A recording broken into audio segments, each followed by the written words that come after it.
And here we are. It's that time again. Free Thought Hour.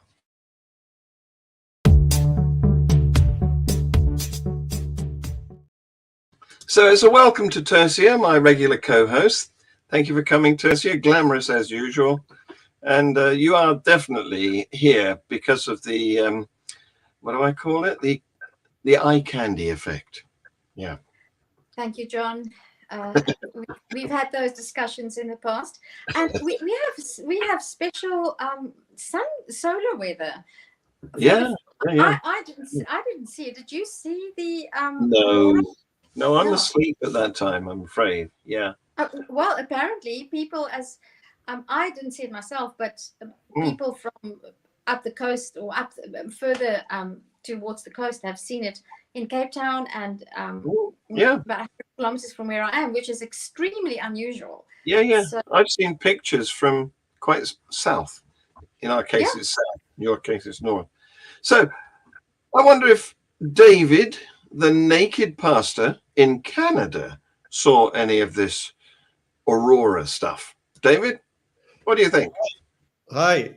Thank you for having me on your show. We live in a part of Canada that the Northern Lights are very spectacular. I did not know they were going to be out last night, but they're going to be out again tonight. So I'll be ready and prepared. I've seen them in the past and it's magical.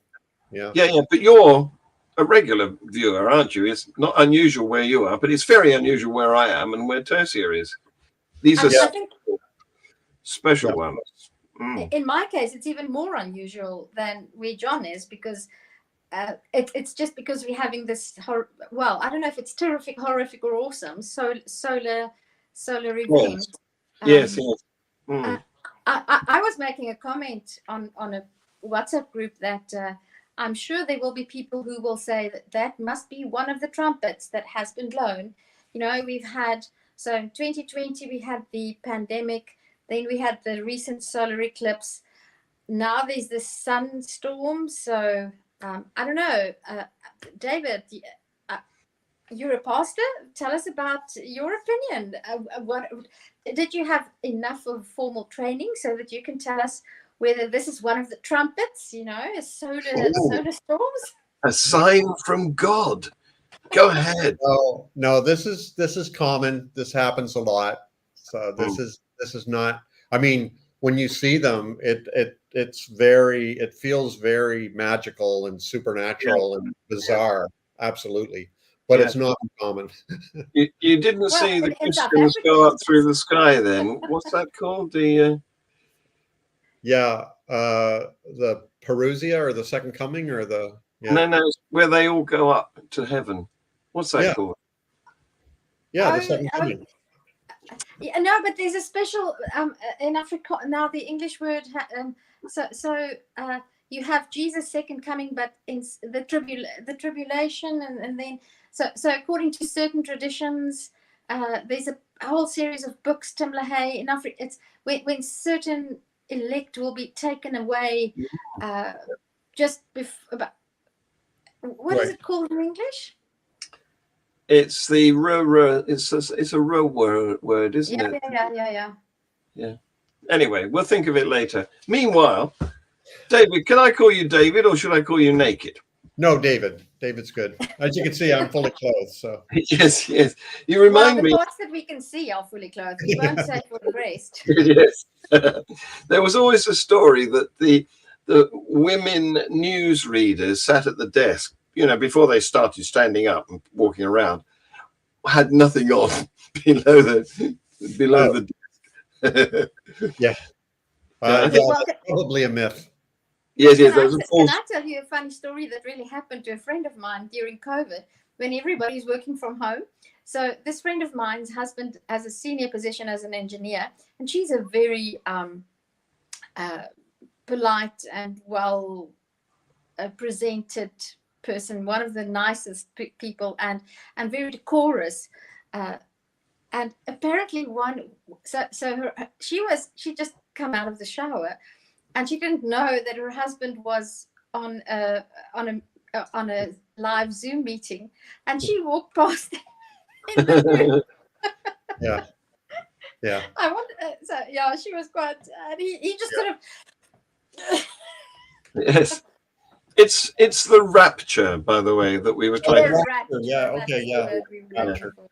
Yeah. Yeah. Anyway, you remind me of, we have a cook, a TV cook here called the Naked Chef. Well, at least his early shows were called the Naked Chef. Oliver, Jamie Oliver. Jamie Oliver, yeah, Jamie Yeah, Oliver. and he I think he latched on to the word naked as a sort of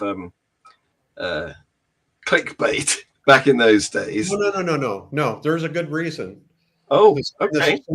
same reason I did it. Naked. I chose, like, so I got the Naked Pastor name. I bought it, the URL Yeah, on the website way back in 2005, I think it was. yeah. And at that time, the Naked Chef, the Naked Archaeologist, the Naked Uh-huh. Shrimp was Yeah. all popular at that time. And so I wanted to Join that bandwagon. pastor blogger, and I wanted to let people see behind the curtain, see what really goes on in the ministry, what really goes on in the church. So this was me being naked, real, raw, honest, open. And so it's the same with the Naked Chef. He chose that name because he wanted his food to be raw, like real, Right. like without fancy, just good old plain food that was healthy. Yeah. So that's why I called himself the Naked Chef. But people convinced him to change the name because it was controversial.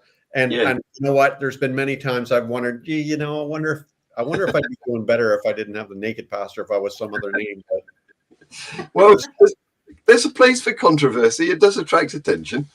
Yeah, but my cartoons get controversy enough. I don't need a controversial name. I mean, when I was first cartooning, people couldn't even access Naked Pastor in schools, libraries. Oh, right. Because of the word naked in the website. So yeah, it's caused problems. So tell us the story, because obviously you've had an interesting journey from a real pastor to a naked one. Well, no, I've always been a naked pastor. I've always been honest, and maybe that's why I'm not a real pastor anymore. And well, that's the journey we'd like to hear. Okay.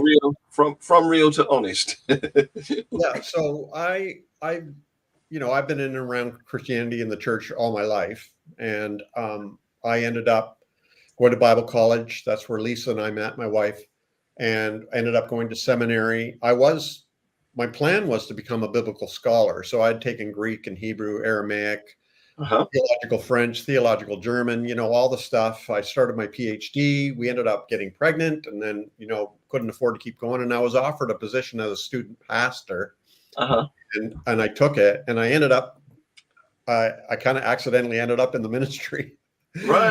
And I ended up ordained, and and ended up pastoring churches for about 30 years until 2010, when I decided to leave the ministry and put all my efforts into Naked Pastor. All in Canada, did this happen? No, Canada and the US. So I'm from Canada. My wife is from the US. Yeah. We met at Bible college in the US. Right. And I got my master's in the US, and I've pastored churches in the US as well. But I've been in Canada most of my life, and now Lisa has too. Mm-hmm. Yeah. Did you go to Bible college in the southern states? Yeah. Yeah. Yes. And Lisa is from Alabama, which is way. Yes. Yeah. So culture shock. Yes. And cross-cultural communication had to be employed. And we went to Bible college in Springfield, Missouri, and it was Pentecostal. Never. I don't believe it, because one of our audience member at the moment watching us is also from Springfield, Missouri. Do you hear that, Brian? Yeah. Well, Springfield, Missouri is an interesting place, because I went to Central Bible College. It no longer exists. It just closed a couple of years ago.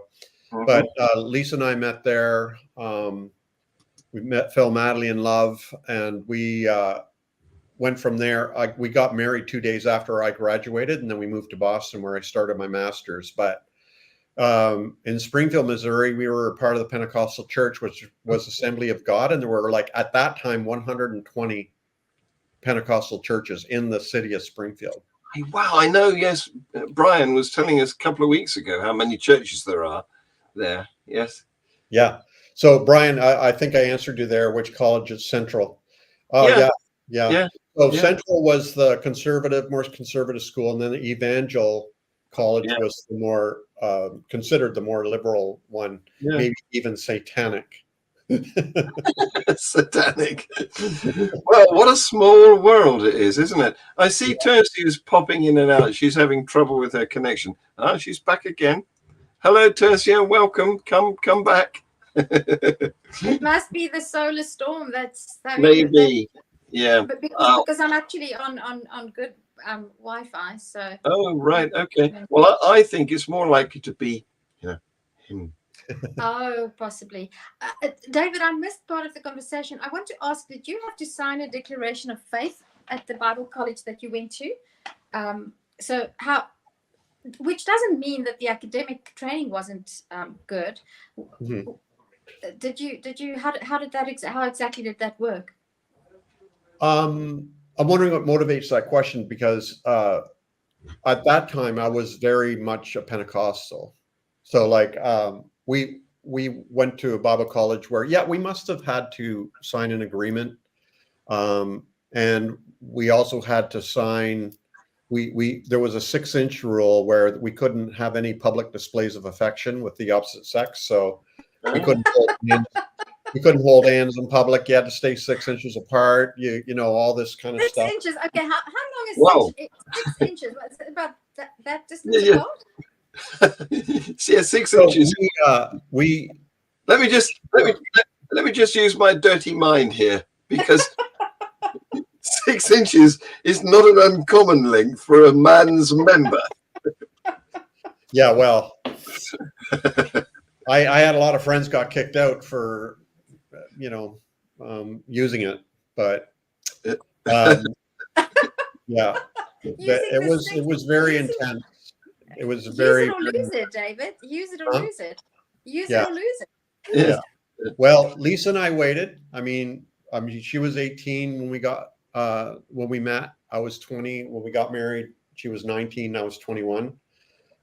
So we were old school, even though we colored outside the lines a little bit. But we had fun. But we hadn't actually slept together before we were married. If you know what I mean.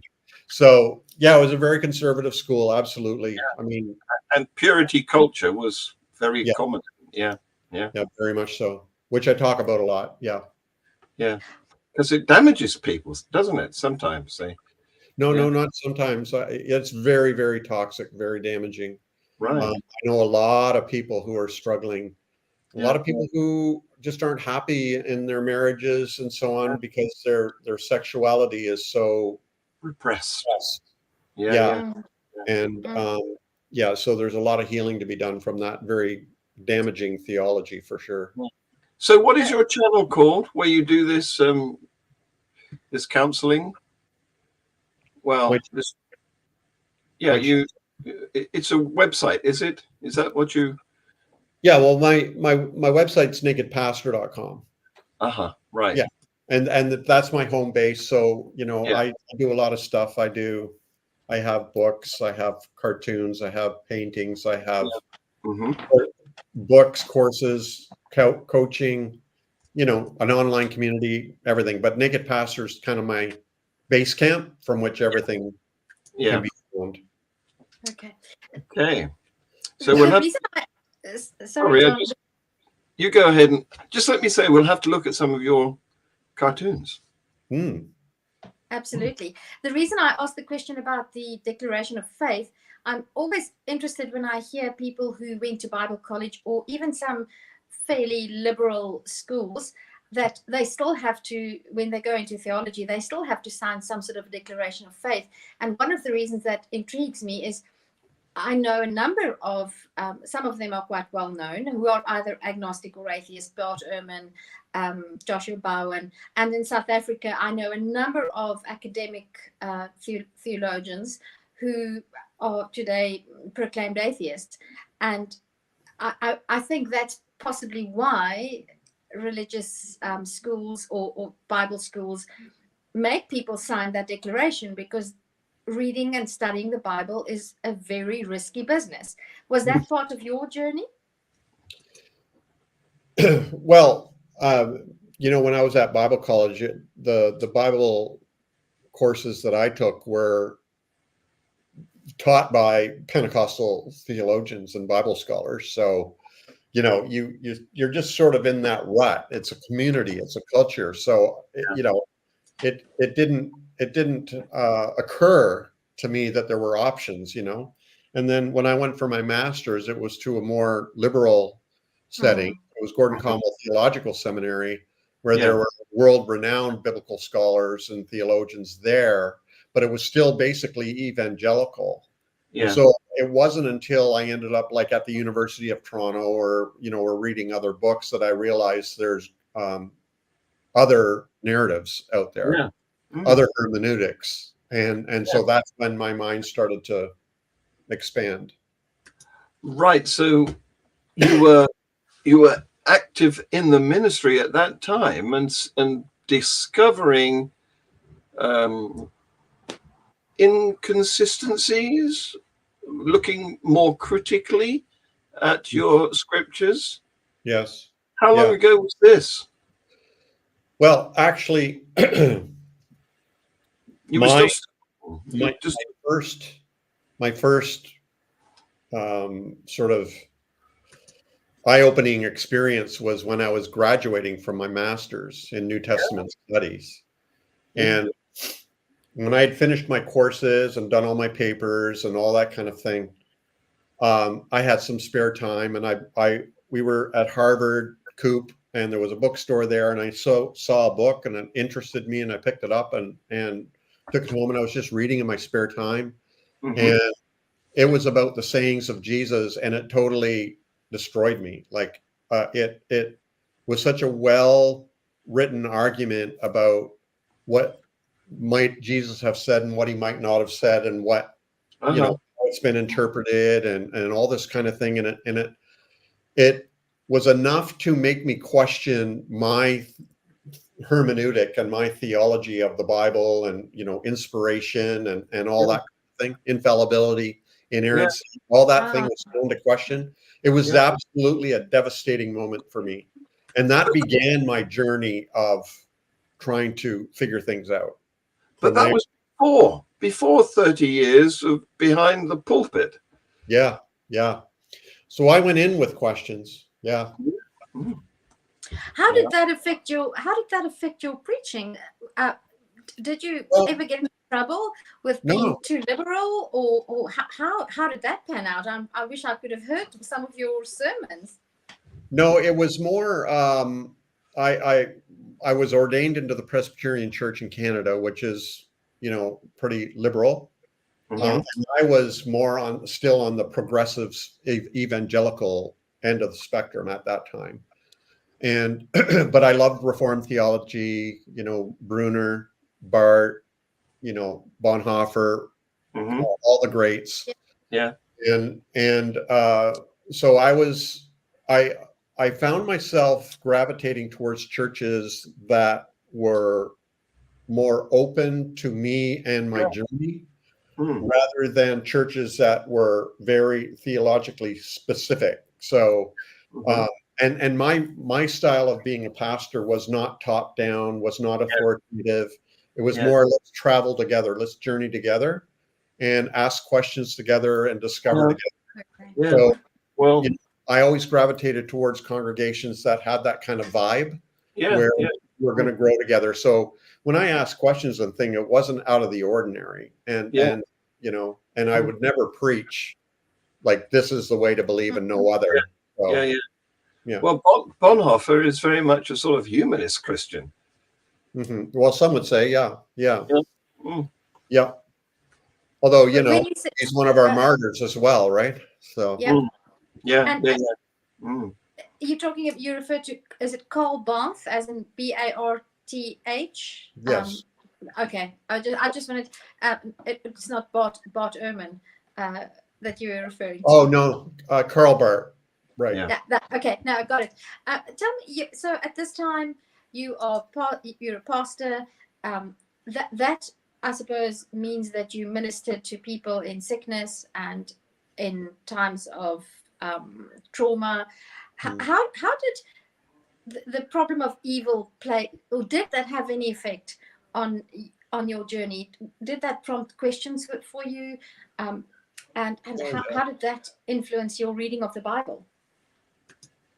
Well, yeah, I mean, yeah, the problem of evil. I mean, that's an age-old problem, right? This is nothing new. It's the topic's called theodicy, where how can there be evil in the world when there's a God? And, you know, how do we explain it? So I don't pretend to have the answer. I don't have the answer. All I know is that this is an age-old question that people will be debating and philosophizing over for years and years and years. But yeah, as a pastor, it's devastating to be dealing with the presence of evil, or at least tragedy and heartache and pain and suffering in your congregation.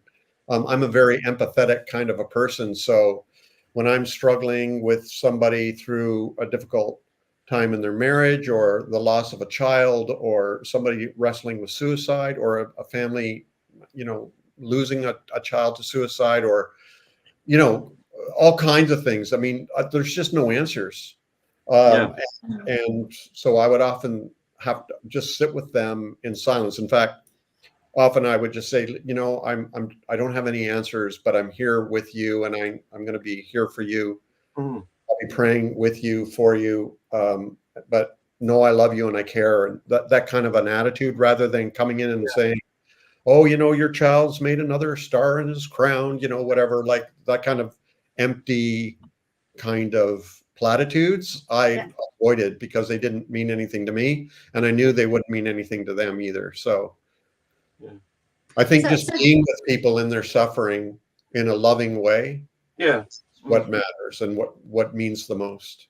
John knows that sorry, John, you go, because I've got two questions. As you know, I do. Yes, okay. Well, I was just going to say, how did you cope with funerals then? Did you conduct funerals? Well, I was a pastor of Presbyterian churches, which I did a lot of funerals. Yeah. A lot of funerals. Yeah. Yeah. So, yeah, I mean, it's the same thing. Never did I use them as an opportunity to get more converts or church members. My job, I felt, was just to provide some measure of comfort to the families and loved ones. That's all my job was. So, and yeah. Did you tell them that their deceased was going to a better place and heaven? Well, at that time, yeah, I would have. We would talk about, you know, heaven or eternal life, or things like that. Yeah, I would at that time. And but see, I never found, even for me, like I recently lost my mother, and for me, it doesn't bring comfort to me that when somebody says, "Oh, she's in heaven waiting for you," because not only do we have a lot of questions about eternal life and heaven and all that kind of thing, but that doesn't ease the pain. It'd be like saying somebody who's gone through a divorce and didn't want it, that, oh, you know, your spouse is still out there somewhere. Like it doesn't do anything to appease the pain. It doesn't ease the pain at all. So for me, it was mostly just expressing love and care and you know, empathy to those who've experienced loss. Yeah. So I'm glad you mentioned divorce, because I think in a lot of respects it's worse than being widowed or widowered, because you're being rejected by a living person for the next several decades. Yeah. Yeah. I mean, yeah, that divorce, I haven't gone through it myself, and I don't want to. And hopefully my wife doesn't either. But well, so far so good. Yeah. Yeah, but it is a lot of painful. Dealing with the pain of rejection is really hard to recover from. Yeah. Dave, I want to ask, if you feel free to answer my question directly. Do you still believe that there is a God out there today, where you are now? So when in 2009, when I had a profound moment in my life, and I still have trouble to this day talking about it, where I saw because I can't find the words. Yeah. I saw and experienced the oneness of everything and the oneness of all things. Now, I'd already suspected that this was so, even from verses in the Bible. Like we hear Buddhists talk about it in Zen and Hindus and so on, that all things are one. And that we're all part of this oneness, this great unity. And I actually, there's verses too that talk about the reconciliation of all things, and in him we live and move and have our being, and all this kind of language. And so I suspected it was true, but in 2009 I had an experience where I actually felt it and saw it, and it was so profound, it blew my mind. Amazing. And up to that point I'd experienced so much theological anguish, but that anguish left. It just was like, just like that, it was gone. And that peace came to my mind, and I just started naively kind of sharing it on my blog, and that's what got me in trouble. And I knew my time was up in the church as a pastor. And sure enough, it was a year later that I left the ministry. So when I talk about that oneness, that includes everything. That includes everything, including what we call God, that which we call God. It's all part of the one. Was that a vision? Did you think what was the nature of that experience? It just happened while there was no chemicals involved. There was no mushrooms or anything in the room. It was just me, and it just like that. It was just a moment, and it was profound, like deeply. It wasn't just an idea. It was like life-changing, because like that theological anguish I'd always wrestled with my whole spiritual life was gone. And I've struggled since trying to explain this. But there's no God, like the word you used, Tercia, was there's no God out there. Right. It's not out there. Yeah, it's in here. It's like the air we breathe, in my opinion. If there is a God, let's say, it's like the air we breathe. We're so interconnected and so one. So I'm more interested in, when somebody says, do you believe in God? I'm wondering, what do you mean by God? Can we talk about that? Because so many of us are caught up in the language and the words and the definitions and the theology that we're not curious about what lies beyond all of that. That's what's fascinating to me. When somebody says, do you believe in God? I want to know, what do you mean by God?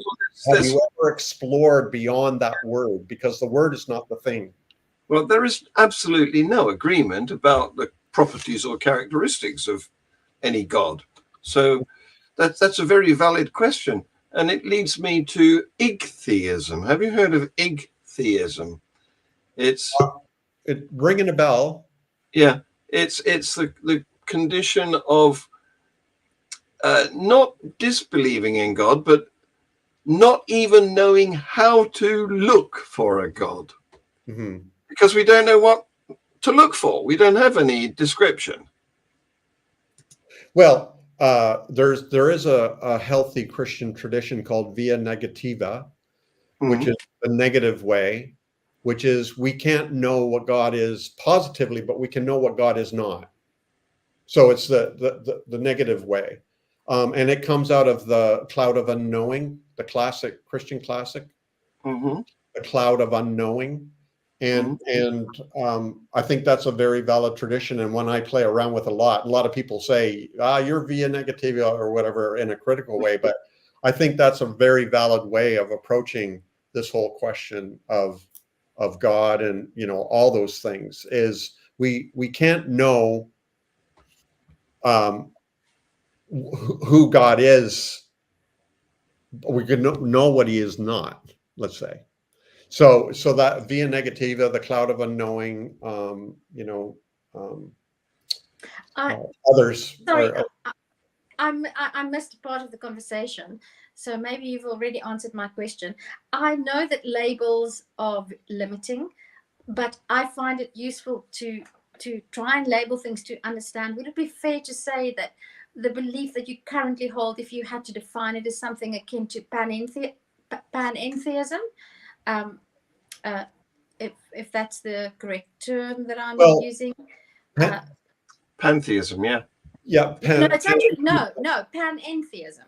yeah, Oh. pantheism is Right. God. Panpsychism? No, No, pantheism. Oh. no, So- it's panentheism. Right. That's the term. So it's not the same as panpsychism, although I think there are connections. I'm not 100% sure what panpsychism refers to, and that brings me to what I want to ask you about the. Do we need to talk about God at all? Do you still think it's a useful term to use? If can't we just say we are humanity and we are? Do we need? It seems to me as if you still find the term God a useful term, even though I very much like the idea of the via negativia. I've never heard of that, and I really like that idea. So, what would you say to that? Can't we just ditch the term God completely? Well, it's like you said. Like I'm not a fan of labels, although they're convenient. They're useful. Like so, when people ask me, "Are you a Christian?" Like, I am more likely to say I am not a Christian. Oh. Like Christianity is my home, but I have cottages everywhere. Or Christianity is my family of origin, but and all. But I've been adopted into all kinds of families, and so the label on a can is for the benefit of the one reading it outside. Yeah, absolutely. It's not for the contents. The contents don't be visible. Yeah, but exactly. Other people. And so I sense in a lot of people their anxiety and so on, like, do you believe in God? Are you a Christian and all? It's their anxiety trying to figure me out so they know how to relate to me, which is kind of normal, kind of healthy, but it also can be kind of limiting. When you finally figure, okay, he's a Christian, okay, he's a progressive Christian, okay, he's a progressive blah blah blah, and you move that. So now I know how to talk to you rather than just accepting me as I am. But yeah, the word God can be useful, but in my experience, too many people don't think beyond that word. It's like Krishnamurti, the Eastern philosopher, would say, the word is not the thing, but we're so caught up in the word that we don't even think, is there something beyond that word? Is there something there or someone there? But few people are willing to discover that. It's like in the Old Testament when God says, everybody, I want you to meet me on the mountaintop. And everybody's like terrified. And they're like, Moses, you go for us. Because they would rather not meet God face to face. They would rather have an intermediary. And so that's what words are. That's what priests are and pastors and the Bible and everything. It's an intermediary. It's a way for us to prevent immediate experience, immediate connection. So yeah, we'll use the word God, but as long as we're aware of the fact that we're often hiding behind that word and letting that word prevent us from a deeper experience and insight. Interesting. Can I go ahead with my second question, John? Because so the idea of labels being at the same time limiting but also useful is that's quite profound, and it does help me to think about the next question, because I know a number of pastors in my context, in my historical context, who actually have suffered from depression, and so much so that I know at least 3 who have committed suicide, sadly. And I'm wondering, when you were still a pastor, did you suffer from depression because of a possible conflict between what the Bible taught about the God that you at that time possibly had envisioned, and who's, I don't think is the same as the vision of God that you have now. But did you suffer from depression because of that, as in your life as a pastor, ministering to people? Well, I didn't think so at the time, but when I look back on my life as a pastor, I think there were times I was really super stressed and really, really depressed and down, but I never went to a doctor, never took meds or anything. For me, it was a very theological anguish that I was experiencing, because here on the one hand, I grew up with the Bible and loved the Bible. I still have my Bibles from when I was a teenager, all underlined in pencil crayon and writing in the margins. Right. Then I went and got Greek and Hebrew and Aramaic, and I was going to be a Bible scholar. So like the Bible was super, super important to me. But then on the day of my graduation from my seminary with my master's, I started questioning the inspiration, infallibility, and inerrancy of the Bible. And then that began my journey of trying to figure this out, because I wasn't willing to throw the Bible out, but I wasn't willing to accept the traditional evangelical theology of the Bible. And so I had to wrestle with how do I navigate this? Graduating, that's amazing. How do I navigate this as a pastor? And finally, when that thing happened in 2009, that moment, I realized that we're all there's one reality, but we're all experiencing it differently, and we all understand it differently, and we all explain it differently. In other words, we all have our own narratives about this one reality that we all share. Yeah. And the Bible is one of those narratives, but it's not just one narrative, it's a collection of narratives about this one reality that men are all trying to explain the best they can. It's a human document where men are trying to explain as best they can what's going on in the universe. And then from the Bible, there's a million other narratives being developed from everybody's. There's as many interpretations of the Bible as there are people interpreting it. Yeah, sure. And so if we can admit that, then we can. Oh, what a beautiful cat! Isn't she? Look. But she doesn't want to stay. She wants to move away now. You can't get cats to behave, I'm afraid. So. Terrible. Yeah. So that's where, when I realized, that's where the peace of mind came, when I realized, oh, these are all narratives. Every one of them are okay. Some are more helpful than others. Some are more unifying than others. Yeah. But everybody has their own narrative, but there's just this one reality we all share. Well, you see, the neurologists would say that we actually construct a representation of reality, fabricating it in our heads, because, of course, we're receiving stimuli through a number of different channels. We can see, hear, feel, smell, taste, but they all arrive at different times, because it's further from our feet to our brain than it is from our eyes to our brain. So there's about a 300 millisecond delay between the incoming signals. And what the brain has to do is smudge them all together and come up with a sort of cinematic representation. So it isn't reality in that sense. It's a reconstruction of reality. That's the narrative. Yes. Right. So, Tercia, to answer your question, I know a lot of people who are in the ministry who really, really struggled with that. What do you call that? Cognitive dissonance? Yes. Dissonance between their inner life and the life that they were supposed to be living and presenting to their congregation. And I can totally understand why some people just can't survive that tension. And one way around that, of course, is the non-overlapping magisteria, where you have different compartments in your brain that don't need to be consistent across the gap. Right. Yeah.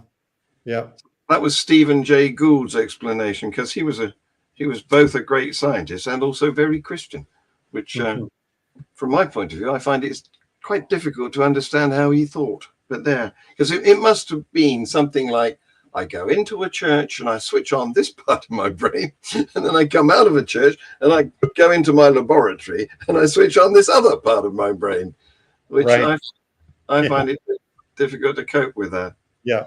So I've written down a number of things that your thoughts have prompted me to do. We've already covered some of them, because Tertia got to cognitive dissonance before me.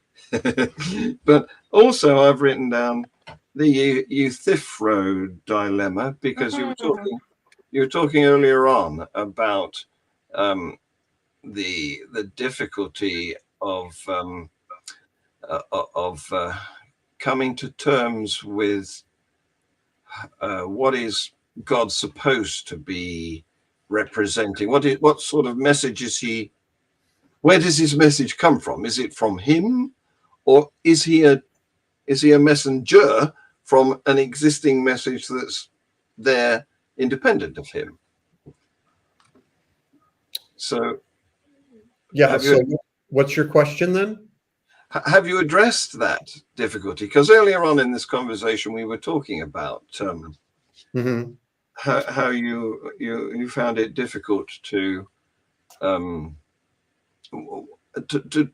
deal with people who had problems, and you weren't able to say to them out and out that God wants it this way.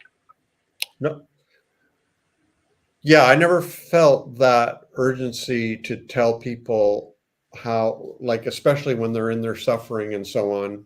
I never felt a need to instruct or correct or direct people during those times.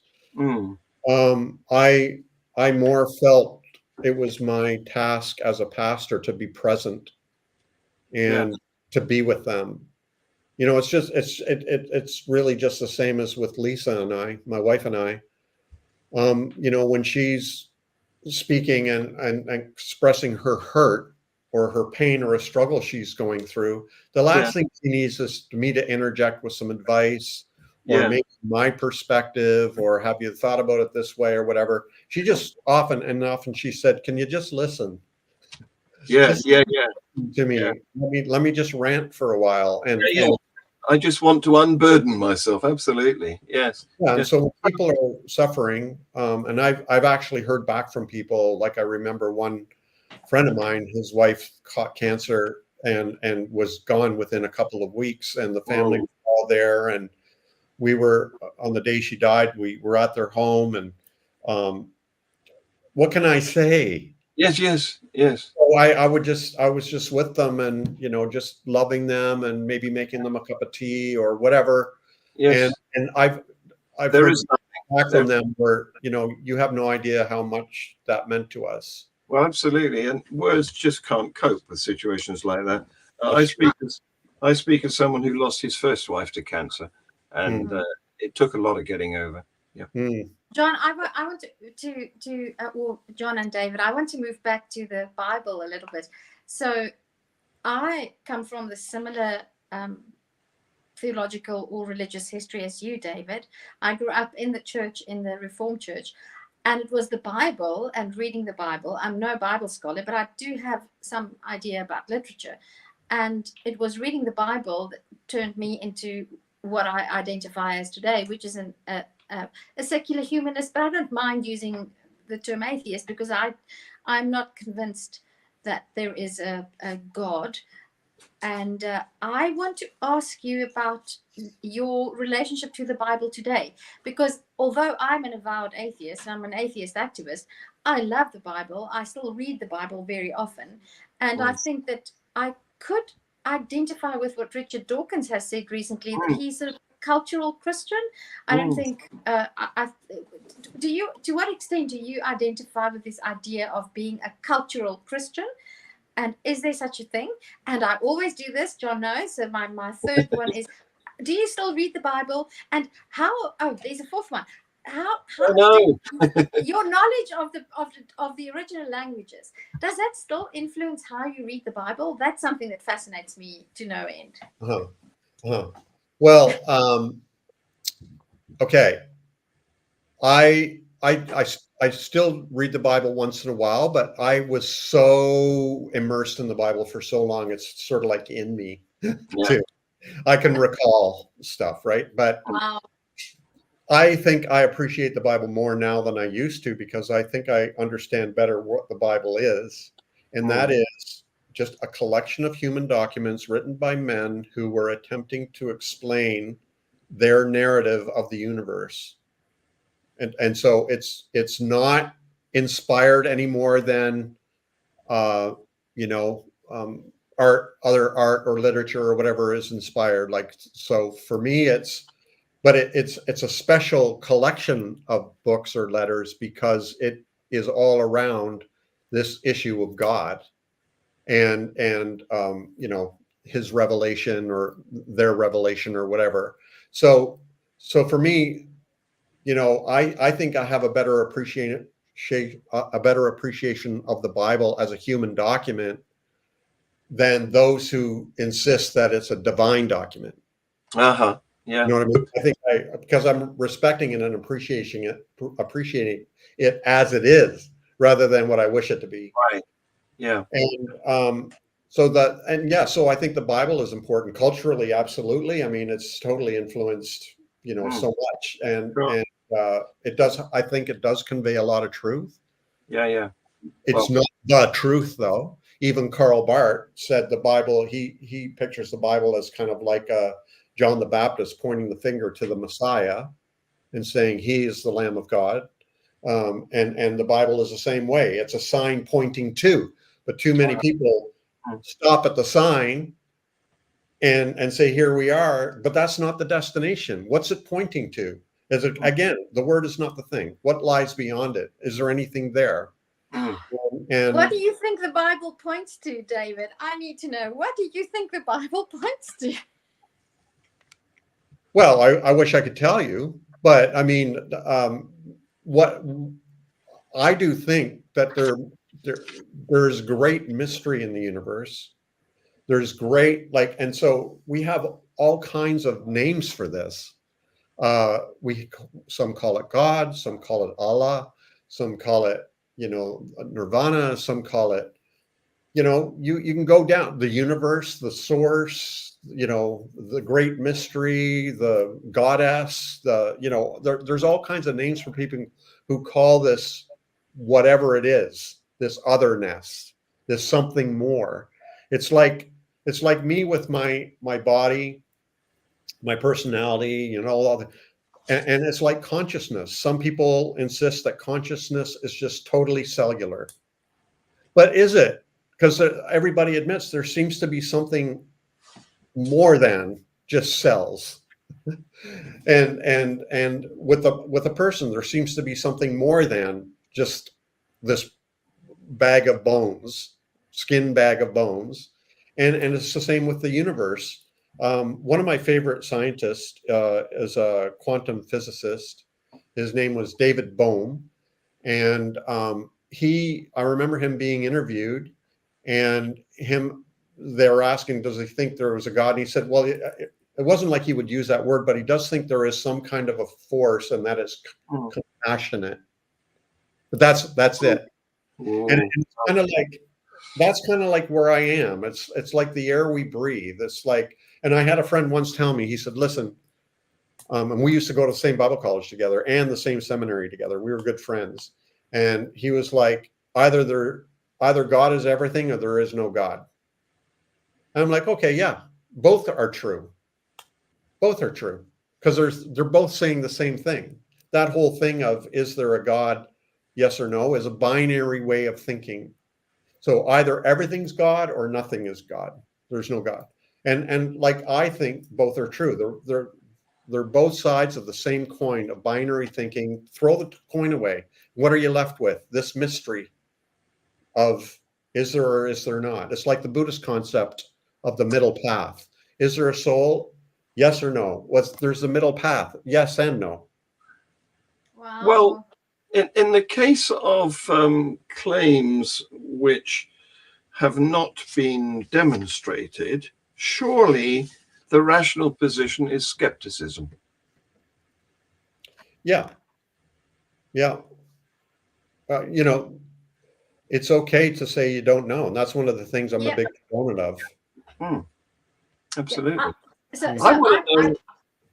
Sorry, can I have a go, Tosia? absolutely, go, John. Thank you. I want to know about your wife, Lisa. I mean, has she been on the same journey as you? Or if not, how do you manage to stay together? We just had our 44th wedding anniversary last weekend. Great. Yeah. Congratulations. And, I just tell her what to believe.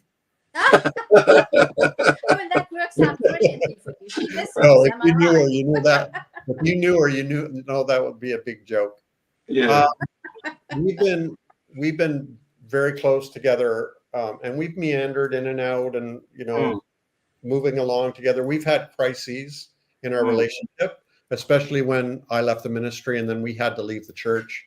That was a very traumatic couple of years because we lost everything, right? I lost my job, my income, my vocation, my meaning, purpose, all of our friends. It's a big move, isn't it, leaving the church as a minister? So did you get shunned? Oh, yeah. Yeah, and it wasn't an accident either. Everybody was told not to talk to me or meet with me or anything. And even in a liberal community, even in a liberal faith community. I didn't end up in a liberal community. I ended up in a vineyard church, which is kind of like Hillsong. I'm familiar with them. Yeah. Yeah, Hillsong. Yeah. Wow. So Stacey's, thank you for watching us, Stacey's. She's asking about, are you aware of the Clergy Project? Yes, I was aware of the Clergy Project, but I knew some people in the Clergy Project, and I'm not trying to discredit the Clergy Project, but the Clergy Project really is, at that time, it was very much aimed towards pastors who no longer believed, like they were atheist. They'd become atheists. And it was very much an atheist organization. I don't know what it is now, but at the time, I'm not willing to call myself an atheist, or, I'm one of those, I just refuse labels. Nothing will stick to me. Okay. And so I was very much aware of the Atheist Project, or the Atheist Project. Clergy Project, yes. The Clergy Project. And but I didn't feel the need to join something like that. I started my own online community called the Lasting Supper. Yes. Tell us about that. I saw you started that. Yeah, I started that in 2012 mainly because I was lonely. And I'd been talking a lot about what we call deconstruction. It was when we were questioning our beliefs and everything, and I felt very much alone. There was no resources out there. And so I started an online community called thelastingsupper.com. I said, hey, anybody out there like me, join this group, and it's still going to this day. That's 12 years ago. Got many members? Yeah. There's a couple hundred. But I don't want it to get big. I want it to be something I can manage and facilitate, moderate. Yeah. I have two more questions before we go, John. The first one is, oh my goodness, do you think that there's some part of us that keeps going on after we pass? That's the first one. And then my trademark question is, do you think that we have free will? And you can just say yes or no. You don't have to discuss it because we've got about 6 minutes left. But I'm really curious about your belief about some sort of afterlife. Yeah. I don't know. I like, that's my answer. I don't know. I mean, I heard one explanation is that like we have energy, and energy never dies. And the energy that we have somehow moves on in a different form or whatever. I don't know about consciousness. Like, in one way, they're right. Consciousness is cellular, because when the cells die, consciousness, you're no longer conscious. But Yep. what about that energy and all that? I don't know. But there's a lot of theories out there, like reincarnation, resurrection, afterlife, all this kind of thing. But it's all guesswork. Yep. So we absolutely. just don't know. We just don't know. That's correct. What? We just don't know. We don't know. And I love that answer. I don't know. We need to use that more often. We need to say more often. We just don't know. Well, I do know. I believe that there is an afterlife. It's just not for us.